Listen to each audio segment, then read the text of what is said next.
911, where's your emergency? Yes, I'm on top of Wiley Oakley and we're on fire. Because of the winds and the drought and then the fire coming in the park, I've called it a perfect firestorm.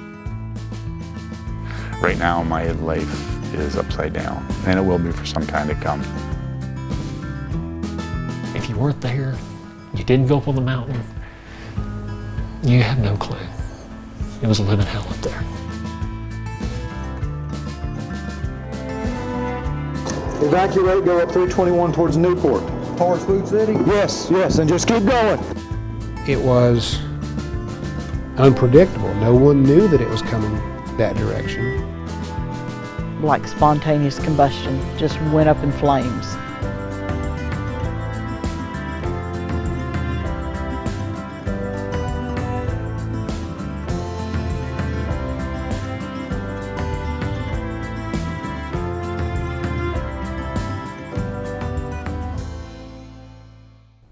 November 28th, 2016, it was the inferno of the century, a deadly firestorm that swept through Sevier County in East Tennessee. 1 year later, we're looking back on the stories of loss and recovery, showing you exactly what it was like that night.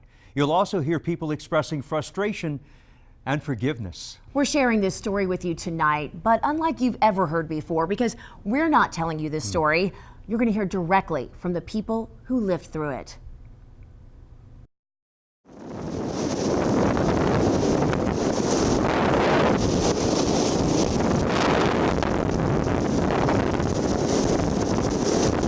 If you look at November 28th, I just want to make sure you understand. We have a wall of fire coming down Reagan Drive, historic nature trail, multiple buildings.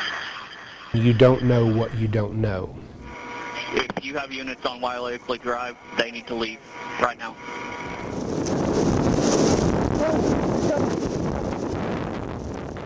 No one knew November 28th that this community was susceptible to such a widespread firestorm. Now that we know, what do we do now? There's no way that we can say, well, it's never happened here. Well, it has happened here. It happened here November 28th of 2016.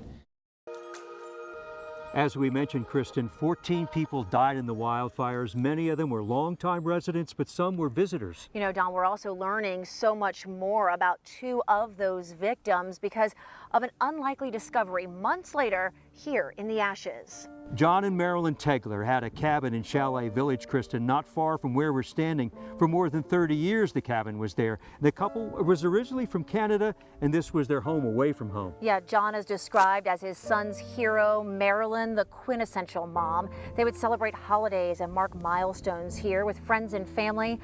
But the happy memories now stripped away, replaced instead with the horror of one night.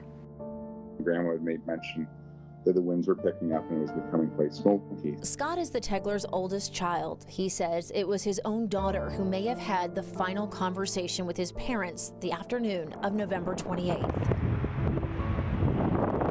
Just hours after that phone call, scenes like this started to play out as people scrambled to make their way off the windy mountain roads above Gatlinburg. The last message from John and Marilyn was from their home in Chalet Village, just before 8 o'clock that night. She said, it's getting smoky here, the sparks are hitting the house, we're packing up the animals and we're leaving. Scott later learned his parents' car careened off Skyline Drive. They were able to get out of the car and walk several hundred feet, only to be found clutching each other and their dog in the middle of Wiley Oakley Road. It was nearly 3 days later before Scott got the call he feared. The hardest part is being, from my perspective, is being on the other side of the coin of what I'm usually doing, right? And when he asked me to send about dental records, sending down dental records, that was probably I don't know if I'll ever forget that, because I knew what he was saying. I knew what he was saying. As a fire chief, Scott says he knows the reality of his parents' final minutes, and it's a nightmare, he says, he can't stop reliving. It is a toxic, bad atmosphere. You can't see 2 feet in front of your face. It's also something he can't accept. There's 14 people that we know of, in my opinion, should not be dead. His grief is now turning into anger. And while crews in Chalet Village work tirelessly to try to bring back new life to the area, Scott says he cannot lose focus on all of those who were lost and getting answers for their families. You start wondering why. Why did you, like, what was your reasoning for not doing this? And that's where a lot of this comes from. I want to, it's not about money. It's like people are held accountable. But in the midst of the ashes, 4 months later, an unexpected discovery. Just a little bit further out here is where the Tegler folks were found. The wallet was found over here. A utility worker finding a charred, almost unrecognizable wallet just feet from the intersection where Scott's parents were found. Amazingly, the owner's name was still legible. So that worker gave the wallet to his friend Kim Pierce, who then tracked down Scott. I didn't want to upset him, or, you know, when someone's dealing with grief, I was afraid this might, you know, make it worse on him. But Scott says he could not be more grateful because this discovery is much more than just a wallet. That's a piece of my living father, right? That was in his pocket. So frame it. Not frame it. Just so. Anyway, no, it's it'll be nice to have. The one doesn't replace them, but it's yeah. I can't find the words right now. Sorry. Pierce and Scott have become friends, and now she has vowed to continue to comb these mountains, looking for his mother's engagement ring as well. In the meantime, she made sure that wallet made its way back home, and we had another chance to talk to Scott after it arrived. It's there. You can see it. I haven't taken it out of the plastic yet. For a brief moment, it was you had a piece of your family back beside you.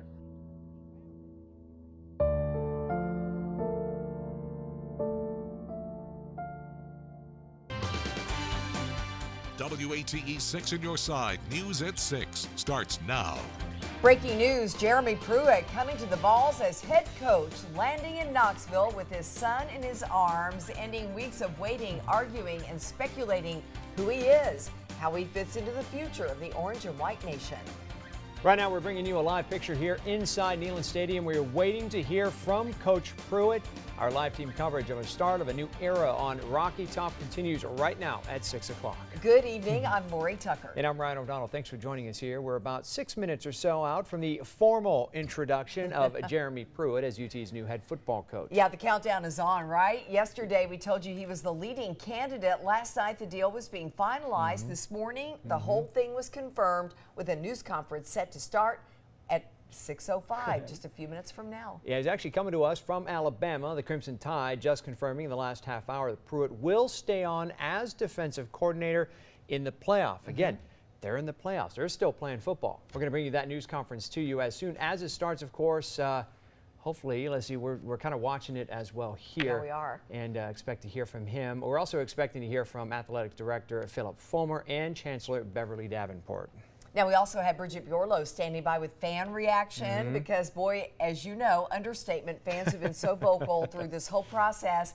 We also have analysis with John Pennington from the Sports Source. The university also tweeted this video of the Pruitt family meeting Athletics Director Fulmer with Ridge, one of Pruitt's sons, and Fulmer getting a little fist bump action in there. How cute is that? Now, we have been following Coach Pruitt's arrival throughout the day. You see him here in a picture posted by UT. Well, we saw it a little bit earlier, getting off the plane, carrying his son. Here is other video of him through the last few years. Yeah, look at him. All right, Pruitt is UT's 26th head coach here. He's an Alabama native, a former high school coach, featured at one point on the football-focused MTV reality show 2-A-Days. His father, Dale, has coached high school football for more than 30 years. Nick Saban picked Pruitt to be an assistant coach at Alabama from 2007 to 2012. From there, he went on to become defensive coordinator at Florida State. Now before, he took the same position over at Georgia. Then after that, he returned to Alabama, where he's been defensive coordinator since 2016. Now, as for the Vols, as you know, it's been tough going back to a dismal season for previous coach Butch Jones, fired after Missouri hung 50 points on the Vols. UT seemed on the verge of bringing Greg Schiano to town. That deal falling apart with a mini revolt in the Orange and White Nation. Vocal fans feeling Schiano was tainted by his time at Penn State and the Jerry Sandusky scandal. Then one coach after another said no to the job. Fire Butch turned to fire John Currie, and the athletics director was out, replaced with former coach Phil Fulmer, making this hire his 6th day on the job.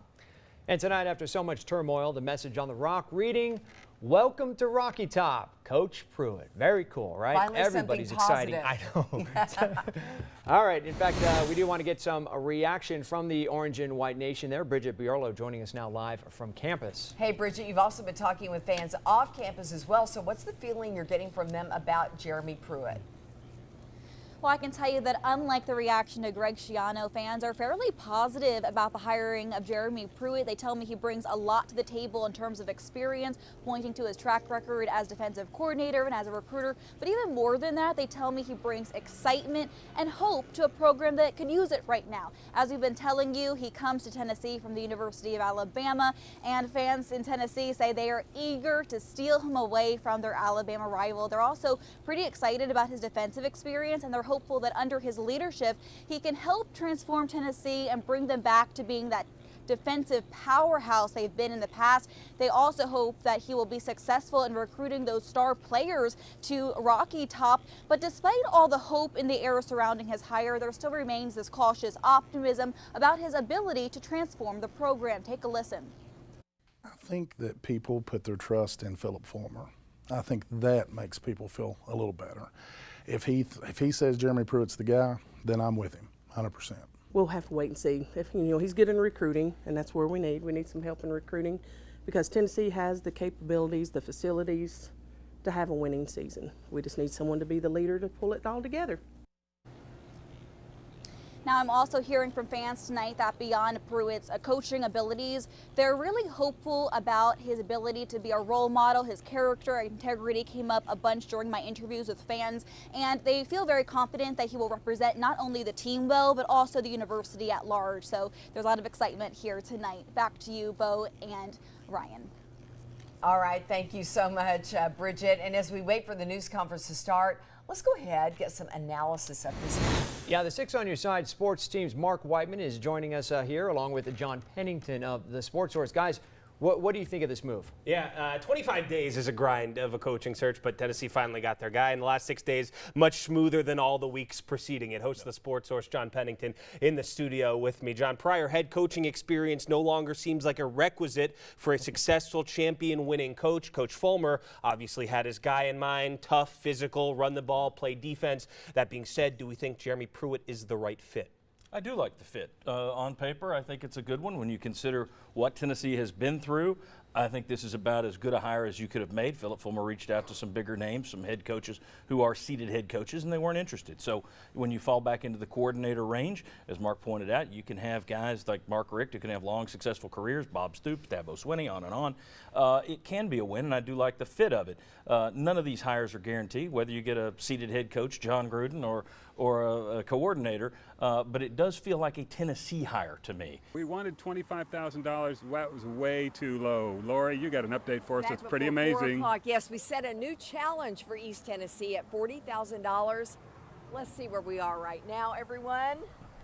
$36,194. How about that? Oh, man. How about that? We're almost there. It's so close. We're so close. We've got some work to do. There's somebody out there that can fill that gap. We can fill with $3,000, $4,000 is what we need by the next hour. We can do that. A business owner, we can do that. Who, obviously supports what the Honor Guard is doing, and I don't know who doesn't. Right. With us now is James Harold, who had a long, illustrious career with the Marine Corps. You're here today. Yes, ma'am. Tell us what this effort means to you.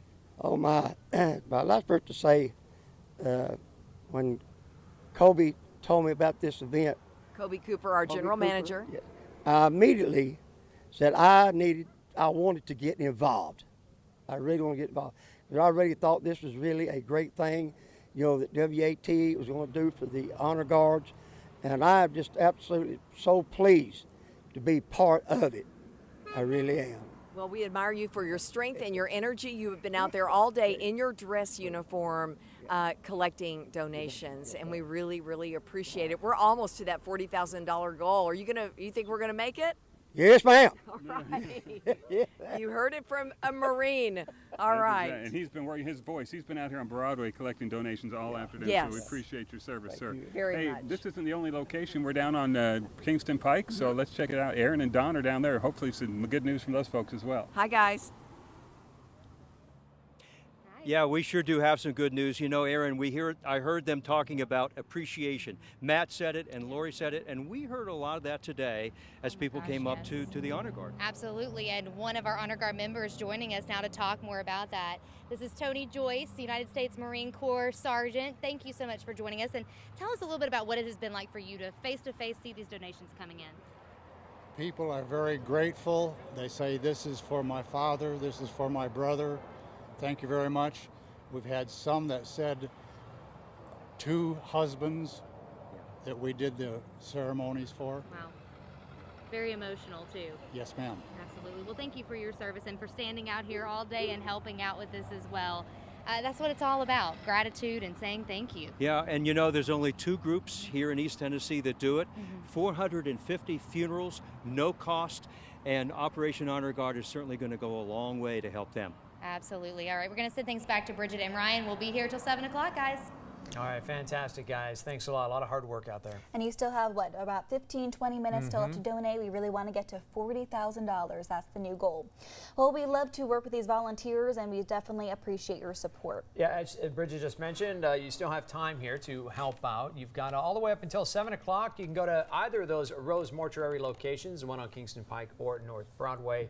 Again, they'll be there till 7. You know, it was a month ago on October the 11th, thanks to your generosity, that lots of money was contributed to Operation Honor Guard. Operation Honor Guard is a national organization that provides assistance to Honor Guard groups around the country, and we have 2 Honor Guard associations here in East Tennessee. The East Tennessee Veterans Honor Guard, and some of these men are behind me, and the Volunteer State Honor Guard. And right now with me is Rich Darby. He is the founder of Operation Honor Guard, based in Illinois, and you have a special presentation for these men, Rich. Yes, I do, Dave. On behalf of Operation Honor Guard, WATE, Rose Mortuary, East Tennessee Chevy Dealers, CertaPro Painters, the Iron Workers of Local 384, Carson Newman University, Pilot Flying J Centers, all the viewers of the Knoxville area who had come out and contributed to support the Honor Guards. We have a check for $43,063.11. I am honored and proud on behalf of the Knoxville region to donate this to you. You know, there are 450 ceremonies conducted every year by the gentleman behind us, and how will this money be used? It will go towards uniforms, flags. It will help on providing transportation, help with the vehicles that they ride in, and it is much needed. This is just the tip of the iceberg, Knoxville. We're talking about coming back again next year because this is an ongoing campaign that we need to support these gentlemen each and every year. And this will go a long way, won't it? Oh, this is unbelievable. For the first year to come down to Knoxville, I am so proud. I'm so proud of what the community at large has done and how to support these gentlemen. If you spend some time with these guys, they are great guys. And if you're not familiar with the Honor Guard, every veteran who passes away is eligible to have an Honor Guard come and perform at their funeral. And this is one way of giving back. Amen. Yes, this is we need to do this. These ladies and gentlemen are available 7 days a week to help honor the fallen veterans, and so by showing support and giving back, we help them ensure that they're going to be there each and every year. Rich, thank you for what you do, and thank you, gentlemen, for what you do. And I know all of the families really appreciate having an Honor Guard perform at their ceremony. Back to you. A father sharing his story tonight, telling us he wants action taken in the wake of his daughter's death. Yeah, adding to this tragic situation, he actually received, get this, a bill from the state for the object that killed her. Now, we have told you about Hannah Heimers. She was only 17 when she was killed back in November in a wreck along I-17 in McMinn County. Her car went off the road and hit a guardrail, the guardrail going through her car, pushing Hannah into the back seat. WATE 6 on Your Side reporter Laura Holm has been investigating why her father wants a statewide review to focus on one part of those guardrails. She was always up to some kind of project. She's creative, funny. And it's not fair the Eimers are having to remember their Hannah. Hannah died living. It was an accident with a guardrail back in November that's still haunting them in so many ways. They sent my daughter a bill for almost $3,000 for the device that killed her. I was just flabbergasted. I mean, the audacity. That letter has gone unanswered, but the family is hoping their many questions to TDOT and lawmakers don't. Leaving the roadway, regardless of why you leave the roadway, should not be a capital offense, punishable by death. Along our interstates, TDOT uses a variety of guardrail and terminals. This diagram shows the guardrail going into Hannah's car. The problem is that the more that I look at this problem, the more I see. 2 of the guardrail systems have been removed from TDOT's qualified product list, meaning they're not bought anymore. The ET Plus system, taken off in October of 2014 after the federal government told the company more crash testing was needed. The X-Lite terminal was removed October 25th, 2016, 6 days before Hannah died. TDOT saying it was because they had concerns about long-term performance issues. That is playing Russian roulette with the lives of Tennessee citizens. Currently, there are 358 X-Lite and 21,094 ET Plus terminals installed across the state. TDOT telling me that kind of equipment is only replaced if it's damaged. Stephen Eimers has an idea of which kind of guardrail took his Hannah, and so he's calling for change from lawmakers. If we put all the best devices in the world out there, but they don't install them properly or maintain them properly, we will continue to see unnecessary deaths. He's proposing a risk-based assessment, similar to what other states are doing right now. My first desire would be to see both those devices come off the roads at the most dangerous points, the points where we're likely to see a penetrating accident. This is a project that will take time and consideration by lawmakers. There's also a sense Hannah would be proud of what her father's working on, perhaps saving another family from this kind of pain. They will act. The question is, when? And Laura Holm joining us now live from the newsroom. So, Laura, you've been speaking with representatives with TDOT all day. I've heard you on the phone all day. What have you learned about this letter, this bill that they sent? Well, TDOT says it was a mistake to send it to the Eimers family, and they apologize greatly for this kind of error. Generally, when there is a fatal accident, a letter or bill like that is not supposed to be sent out. I'm told a different letter is going out to them, letting the family know they do not have to pay the state $3,000. And it's important to note, I did reach out to both companies of the guardrail terminals, no longer purchased by TDOT. I haven't heard back from them yet. But again, TDOT uses a number of different guardrail and terminals on our interstates. Lori, Ryan? All right, Laura, thank you very much for that. TDOT also telling us damage to a guardrail can be reported by the Department of Safety, local law enforcement, and any drivers out there. They say replacing the equipment happens basically as soon as possible once the damage is reported. But, you know, we're told timing can vary depending on how many repairs are needed at that point, along with other factors. Well, controversy surrounding a Union County boy's message about anti-bullying. His mother now responding to criticism over pictures and posts she had on social media. Her Facebook account that posted the video is now set to private. This after photos were found of her children holding a Confederate flag. You see the picture here. Kimberly Jones says the picture is real, but it's not racist. She's now hoping people can separate her son from her actions. It was meant to be ironic and funny and extreme. I am genuinely, truly sorry. If I could take it back, I would. They want to hate me, and whatever, that's fine. But still, talk to your kids. Talk to your kids, because this is an epidemic. Now, social media also fueling questions about a fundraising effort for the Jones family. Yeah, it comes after an MMA fighter accused Keaton's mother of using the situation for financial gain. The GoFundMe account in question is called Stand Up for Keaton. It was set up by a man in New Jersey and raised more than $56,000. That account and Keaton's story caught Joe Schilling's attention. He says he reached out to Keaton's mom but ended up feeling duped. She just wants me to share her GoFundMe account, and I asked what the GoFundMe account for. What is it for? And she said, oh, well, you know, Christmas is coming and I'm a single mother and blah, blah, blah. Money's tight, whatever. That's not, you make your own judgment on that, but sad. Now, Keaton's sister tweeted Schilling had a conversation with someone posing as her mother, saying that account is, quote, not my mom. She has a private Instagram and hasn't talked to anyone. We haven't received any money and don't plan on it. The GoFundMes aren't by any of us.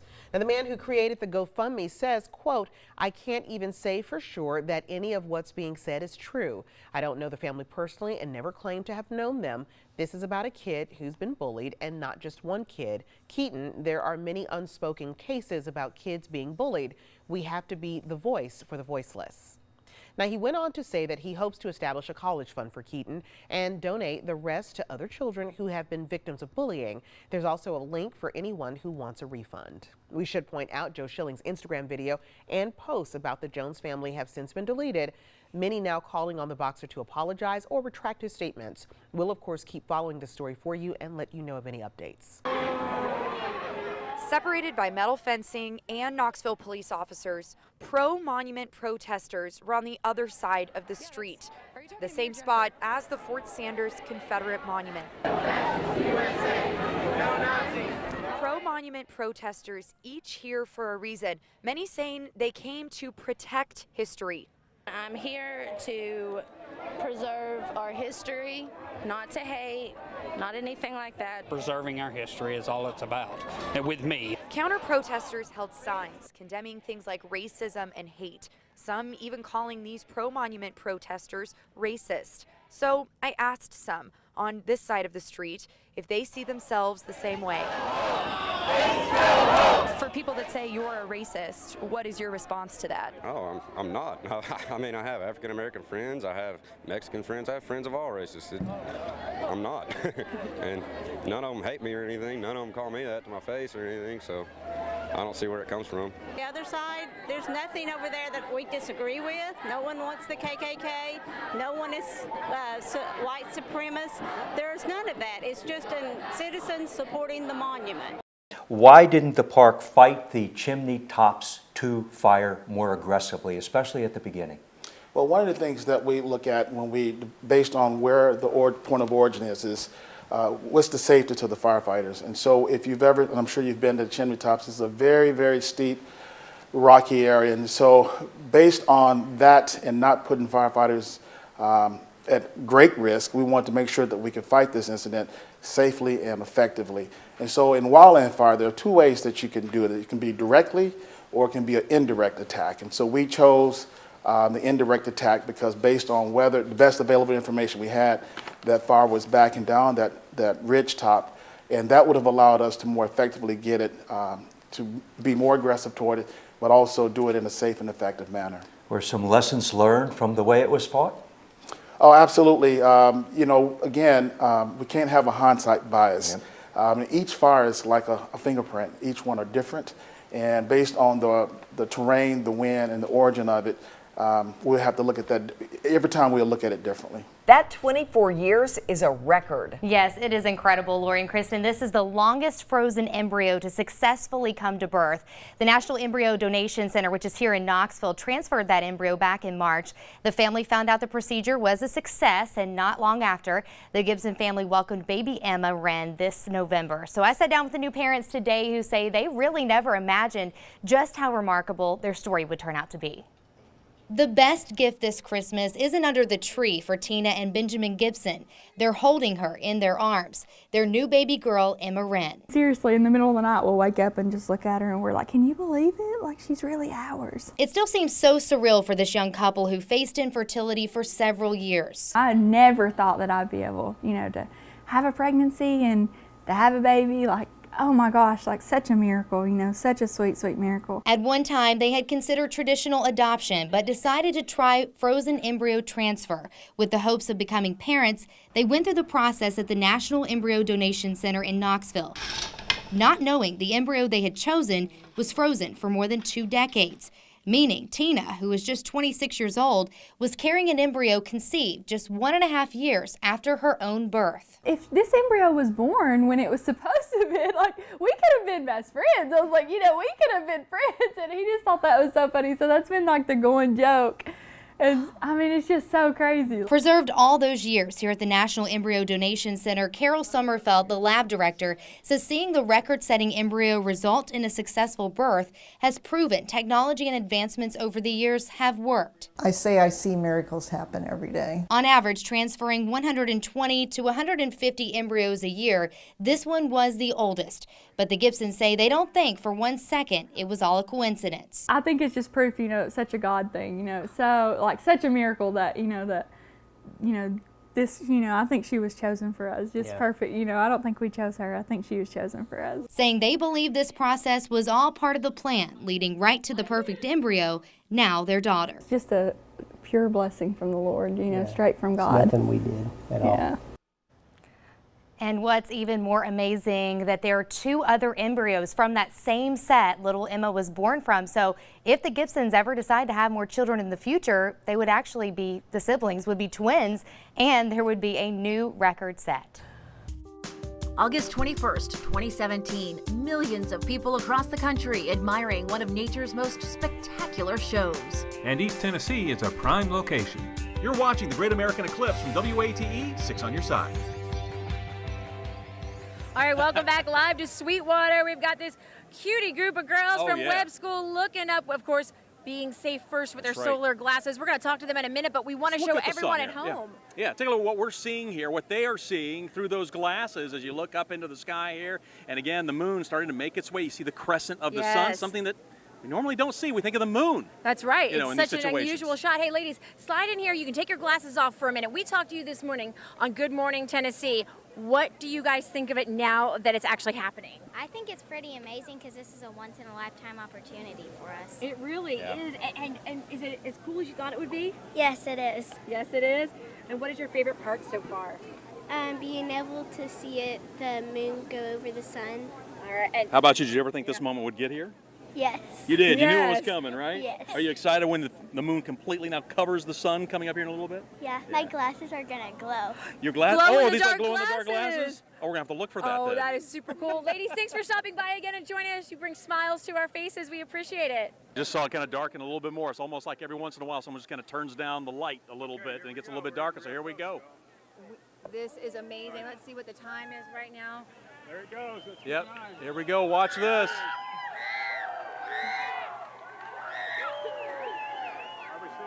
You can hear the reaction. The professor told us this would happen. That's right. Look at it. Keep watching. I'm looking for that diamond ring, you We're guys. watching for the diamond ring effect, Bailey's beads as well. Look at that, look at that, look at that. Look at this. This is amazing. Once in a lifetime. Once in a lifetime. Right here in Sweetwater, Tennessee.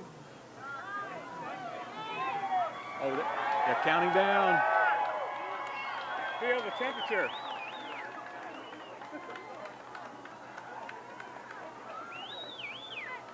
Seconds away.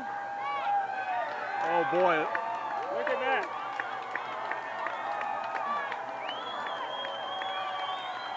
There it goes. That's the diamond ring. See? Not much left, yeah. You can take your glasses off. Yeah, there you go. Take your glasses off. Look at that now. Wow. That is incredible. And look at this. We've got cirrus clouds in the sky that are even making it more dramatic. The light from the sun is bleeding through those ice crystals up there. This is awesome, ladies and gentlemen. Look at this. It looks like the sun has set on the horizon, but look at that corona. Absolutely look at that sun's amazing. Corona. Wow. Scientists waiting for this moment so they can learn more about the corona. They've been waiting. Klingman's Dome, they've been waiting for this moment. When her mother died in January, Debbie Early lost her best friend and caregiver. Debbie has been disabled since childhood, unable to work. She was shocked to learn that the mortgage to her mom's home was not covered by insurance, as she first believed. A small life insurance policy paid for her mother's burial and paid off her credit card debts, but Debbie's disability was not enough to pay the house loan that she would now assume. One thing about Debbie, as you'll see, she is a woman of faith, and she says her prayers were answered. Mom, how are you? Debbie Early never knew she had so many friends. Good to see you, girl. Good to see you, too. 4 of Debbie's high school classmates visited not only to say hello, but to tell her not to worry again about mortgage payments. $6,000 is the mortgage on your home. Last month, Debbie showed us this notice for $6,000 from her mother's home loan company. Debbie has cerebral palsy and now lives alone in the house where she grew up. Her dad died years ago. Before her mother passed away in January, Effie Early, she had been Debbie's caregiver, believed insurance on her mortgage would pay off the mobile home she shared with her daughter. My house is mortgaged through City Financial. In this letter from 2015, Mrs. Early wrote, insurance would pay the mortgage. Her daughter wouldn't have to worry. But she does. Debbie receives $903 a month in disability. The mortgage is $522 a month. She called City Financial's mortgage department. They eventually told me that there was no insurance. There have never been no insurance, and I owe the money. In our story last month, Debbie said she was afraid she'd lose her home. I shared your story on my Facebook page. Lots of people, Cecil, other friends shared it. Clinton High School classmate Cecil Scarborough set up a GoFundMe account in Debbie's name. A second account was set up at SunTrust Bank in Clinton. It went very well. Within the minutes of Cecil posting that, classmates from all around were giving you donations to help you keep your pretty little home. Yeah, I appreciate it. I was worried about losing it. No, you're not going to, baby. Donations to save the house were given by 1987 Clinton High School graduates who live locally and across the country. It was really sad, her losing her mom and then afraid of losing her house. And just thought, hey, we need to do something. We're fortunate we're going to be able to pay off her mortgage so she doesn't have to worry about losing her home, her land that her family's had for 30 years. Before Debbie's classmates started their fund drive, there were some anxious moments for her. You were worried there for a while. Yeah, I was. I did a lot of crying and praying, and the Lord helped me. Her entire mortgage is paid off now, thanks to you and other classmates. Yeah, it's a phenomenal feeling. I mean, our class of 87 and the classes a couple years above and below, I mean, we're just a really tight group. A group of people who truly know what friendship means. Thank you from the bottom of my heart, all of my classmates and anybody that donated. Thank you. Many of you called wanting to help Debbie. Quite a few of our viewers, people who didn't know her, contributed to Debbie's fund at the Clinton SunTrust Bank. We're told there will be money left over, that it will be carefully managed and used to pay her future property taxes. And Ryan and Kristen, Debbie is truly grateful tonight.